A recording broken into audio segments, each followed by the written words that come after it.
Trainer Dwight Lodewegers, de wedstrijd tegen Zwolle. Jullie hebben natuurlijk ook evaluatie gehad afgelopen week na de wedstrijd tegen Cambuur. Wat kwam eruit als kritische noot? Een kritische noot, ja, van 2-0 voor. Een wedstrijd op slot gooien, terwijl de 2-2 uiteindelijk misschien wel terecht was. Maar die 2-0 die moet je gewoon goed verdedigen. Die wedstrijd moet je eigenlijk op slot gooien. En wij hebben gewoon het laten liggen eigenlijk in twee spelopvattingen. In een vrije trap waarin we met de rebound niet meelopen. En een corner waarin Reiner helemaal vrij wordt gelaten. Nou ja, dan zeg je van achteraf zeg je een terechte uitslag. Maar op dat moment hadden we daar niks mee te van doen. We stonden 2-0 voor. En dan wil je eigenlijk die wedstrijd over de finishlijn trekken. Nou, dus voor ons was het een beetje een zuur gevoel. Ook wel wetende dat het een terechte uitslag was. Ja, je had het zo graag 3 punten hier gehouden. Ja. Ja, dus eigenlijk datgene wat je daarvan leert, is dat je dus die wedstrijd over de streep moet trekken. En dan moet je dus rigoureuzer zijn, die bal gewoon eens een keer over de zijlijn trappen, moet ik het zo zien? Het is eigenlijk een beetje zo van, we weten hoe we willen spelen en dan stoppen we echt heel veel energie in. En die jongens die werken zich eigenlijk ook helemaal een slag in het rond. Alleen het gaat niet alleen maar om hard werken, het gaat ook om focussen. Dan kom je zo'n spellenvatting, dat is een dood moment. Als je niet uitkijkt, dan val je in slaap. Je valt niet in slaap, maar dat mag eigenlijk niet. Je moet altijd scherp zijn. Dus dan loop je niet mee met zo'n spellenvatting en dan loop je niet mee bij die cornerbal. Dus het is niet alleen maar hard werken en getraind zijn en lef hebben en durf hebben. Het gaat ook om keen zijn, hè, op de kleine details van nou moet ik opletten. Bijvoorbeeld, Reiner wil die bal koppen, ik kan er niet bij, maar dan komt hij er ook niet bij. Dus je kunt ook iemand in de weg lopen. Dat zijn allemaal dure lesjes. De wedstrijd tegen Zwolle, mag je dat eigenlijk een beetje, ja, ook wel een beetje een topper noemen, subtopper in ieder geval?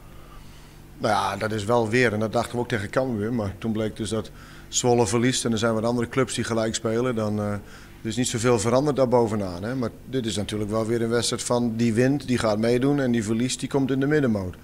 En wij willen graag meedoen met het ploegie, dus dat wordt wel een belangrijke wedstrijd. Ja. Ja, er zijn wel verschillende meningen over. Hè? De een zegt het is een ontzettend leuke competitie. Dat denkt iedereen volgens mij, omdat het zo dicht bij elkaar zit. Maar aan de andere kant wordt er ook wel veel gezegd. Ook gezien de Europese uitslagen deze week weer. Het is allemaal niet zo goed qua niveau. Wat vindt u daarvan? Ja, nou ja, kijk, als ik Real Madrid eerste helft zie en Barcelona eerste helft, dan weet je gewoon bijna niet wat je ziet. Hè? Wat een verschil. Hè? Dan wordt de kampioen van de afgelopen 4 jaar, Ajax in Nederland, die wordt natuurlijk gewoon compleet weggespeeld. Hè?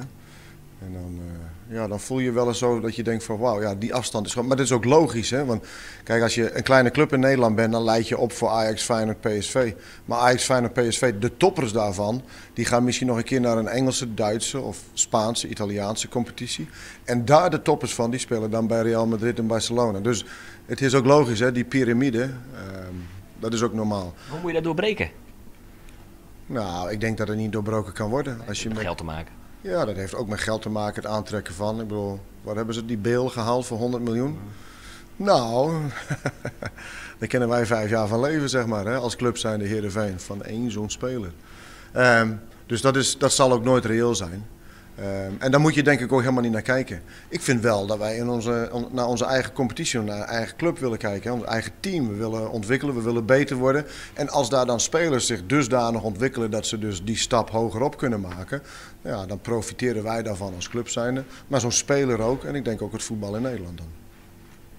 Wedstrijd tegen Zwolle, heeft u te maken met een compleet fitte selectie? Hoe is het bijvoorbeeld met Marzo? Marzo is fit. De enige die niet meegetraind hebben vanmorgen was Joris Voes. Maar die zit natuurlijk met een bijna seizoenlange blessure.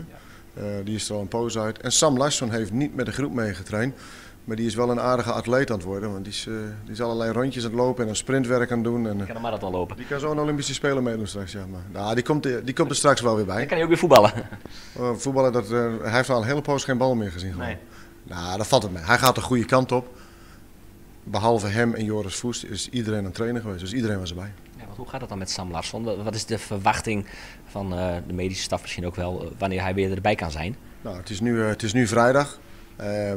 Voor hetzelfde geld zit hij de maandag of dinsdag dat hij al stukjes mee kan gaan doen. Je moet nog steeds in acht nemen, niet te snel van stapel lopen met zo'n blessure.